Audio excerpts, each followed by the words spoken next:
Hey everyone, and welcome back to my channel. Thanks for watching. If you enjoy what you like, comment, and subscribe.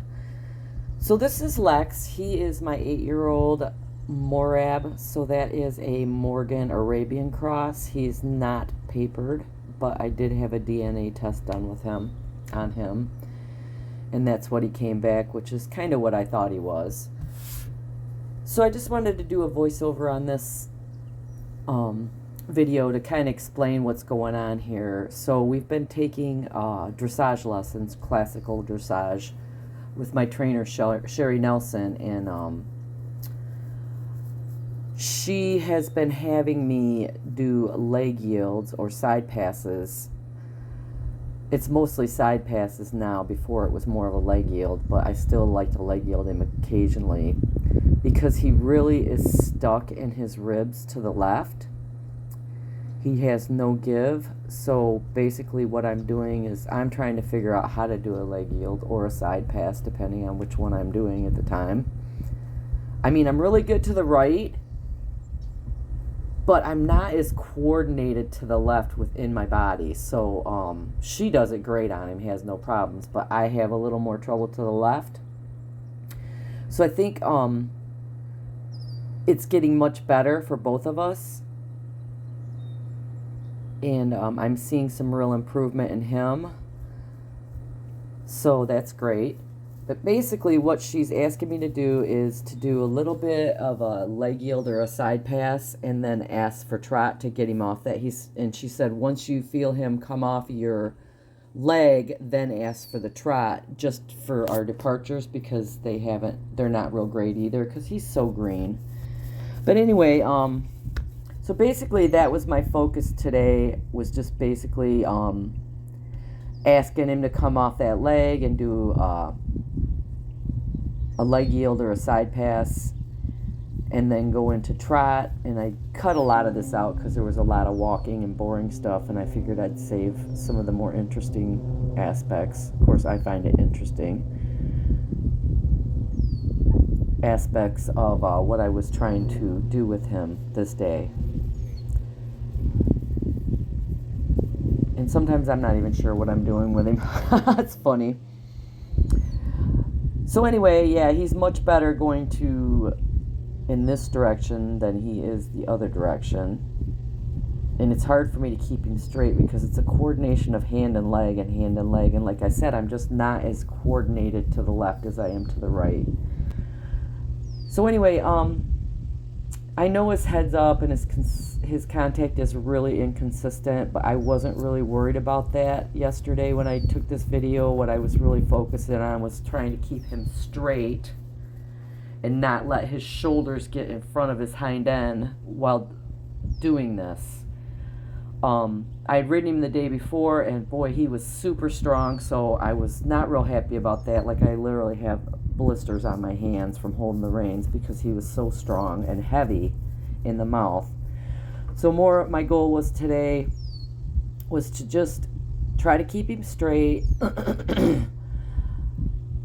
organize my body, organize the timing of what I was asking him for, and get him to move over for me. And I feel like it was pretty successful. It's coming along. It's not perfect. It's not great yet. But like I said, we've only been working on this probably maybe 4 or 5 rides with him at this point.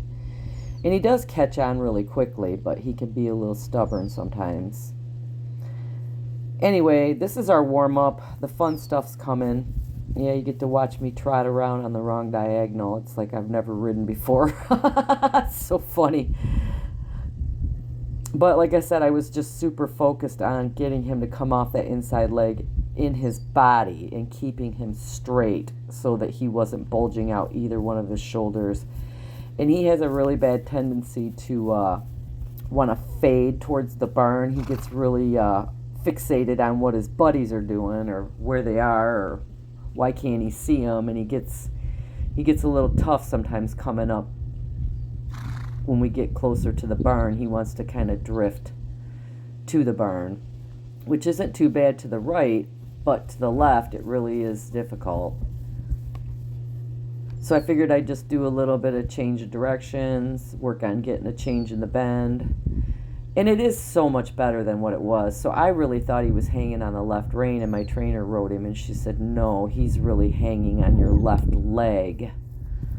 And to just keep his shoulders straight, keep his head in front of him, straight in front of you, and ask for the bend in the body. So like I said, his connection isn't really consistent, but I was just more focused on other things. And I tried to cut out all the super boring parts, but... So anyway, on to the jumping. And we're still working on mounting and standing still and coming up to the mounting block for me.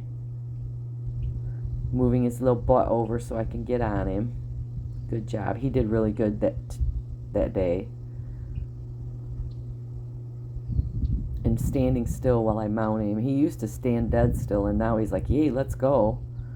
So I had to get off because he had knocked the jump down the day prior, and I wanted to get back on and set it back up, and I totally forgot to do it before I got on, so I had to get off and do it before we started jumping. And I've been trying to keep our warm-up sessions short because he gets worn out pretty quick still. I mean, he's in much better physical shape than he was, but he's still, doesn't have the endurance to do a lot, so just kind of walking around. I think I cut some walking around out of this too, because he can be a bit of a looky horse. And see, he wanted to spin around and walk back towards the barn. He's so funny.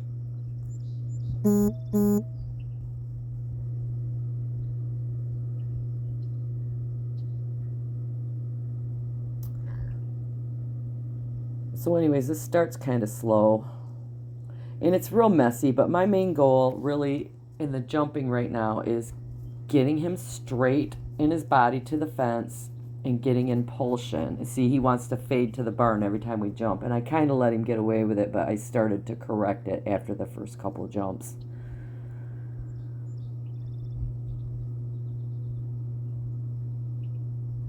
And he is a cute little jumper, and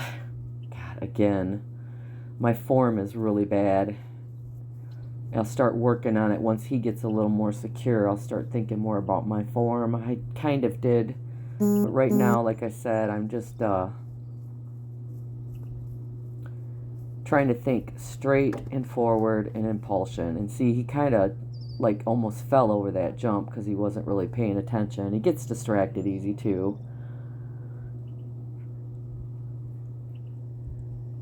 So we do this smaller. It's just a little cross rail. Maybe 8 inches, 6 inches. It's not very big.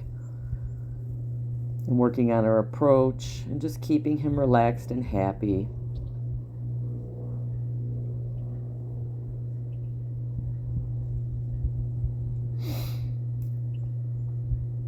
Getting him straight.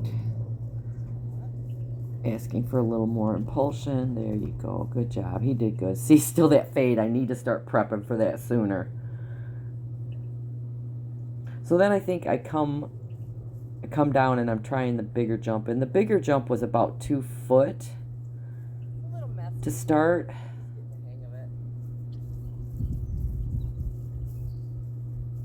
No, looks like I do the cross rail one more time.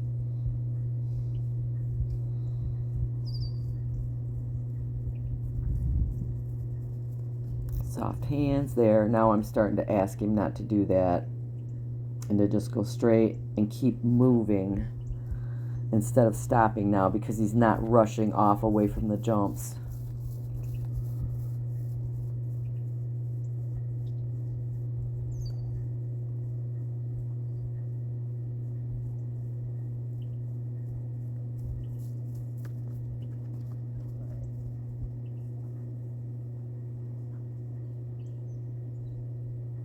There, get a little pat, because he is trying hard. This is all new to him. And now I think I'm going to try the bigger jump. There we go. Impulsion. More energy. More energy. Oop. And he hit it with his front, which is fine. But I think he learned from it because he didn't knock it down. So he only knocked down one jump in this jump session, and that was this one. And it was a little high. It was 2 foot, and I don't know if he's ever really jumped 2 foot. So I set it back up, but I did set it a little bit lower on one side just to give him a little bit of a break, because I'm all about right now just success, making him happy, getting him to understand, getting him to enjoy it, getting him to take me to the fences. And I also think that I started giving him a little clicking encouragement here just to make sure he was thinking forward. Yeah, you can see. So there we go. He did better. He did really good, actually. And he's still fading. It's my fault because I'm letting him do it. So then I wanted to do it a couple times. Tends to knock him off more downhill.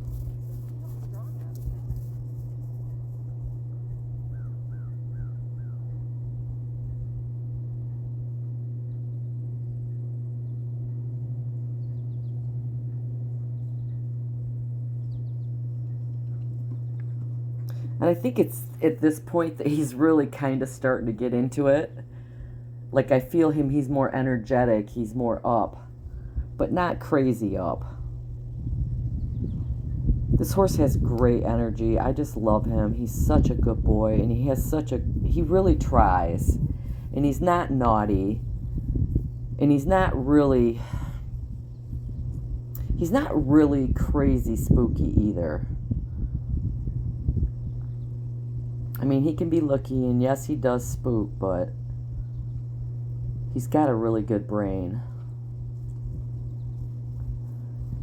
And I just did a little bit of a combination. I got left behind a little bit on that. Sorry, Lex.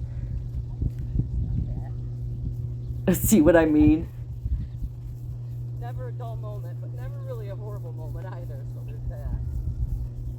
And then we come back down, and I'm going to jump the little bit bigger one this time. And I'm keeping him at a trot because he still gets a little stressed out in a canter. And I just want to make sure it's good for him. There he goes. Good job, buddy. And I thought we were done, but he really was. He still had a lot of energy, so I decided to take him down to the lower area.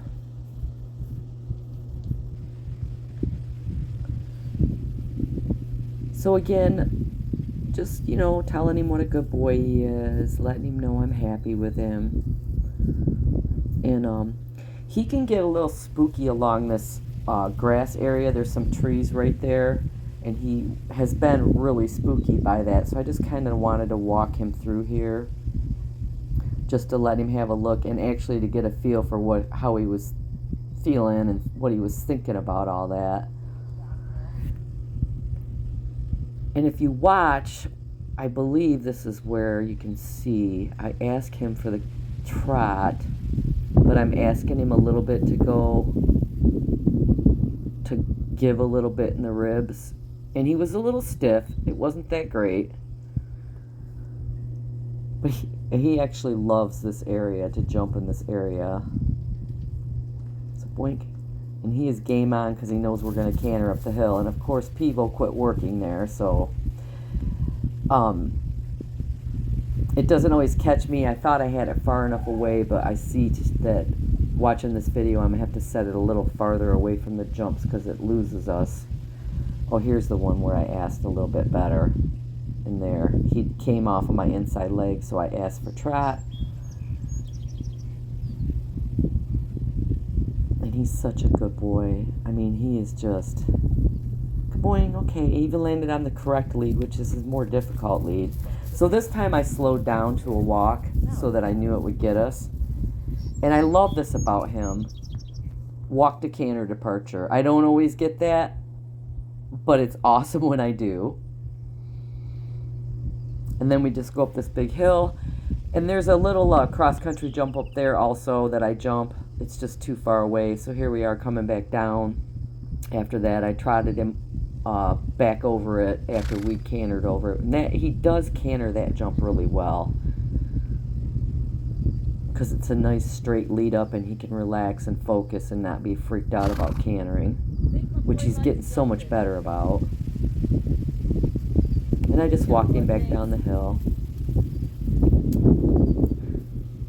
And then we worked on leg yields a little bit more because I just really want to work on that with him without me pulling on his mouth and doing all kinds of crazy stuff with my body.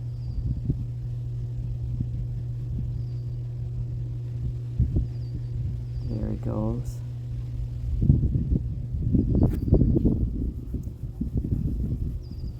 So I just basically walk around a little bit and do this.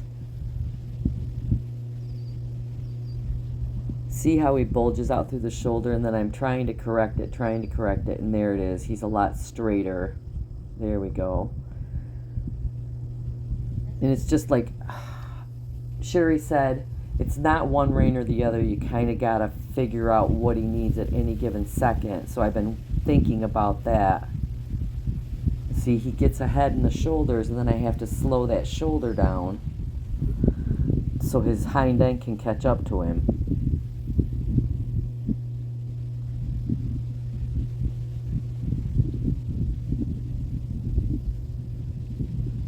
And we did a little sitting trot, which I'm working on. He really has a very comfortable trot. I just personally haven't been able to do a lot of sitting trot. But he's a super good boy, and I love him so much. Good boy. He's just the sweetest little horse. And I always, when I first get off, I like to loosen up the girth, put the stirrups up, give him some relief, tell him he's a good boy.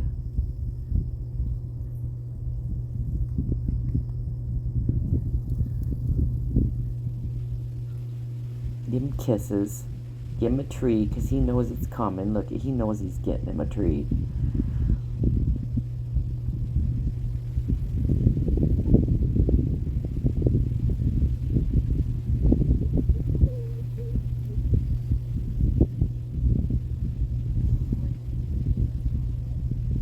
Lots of love and pats.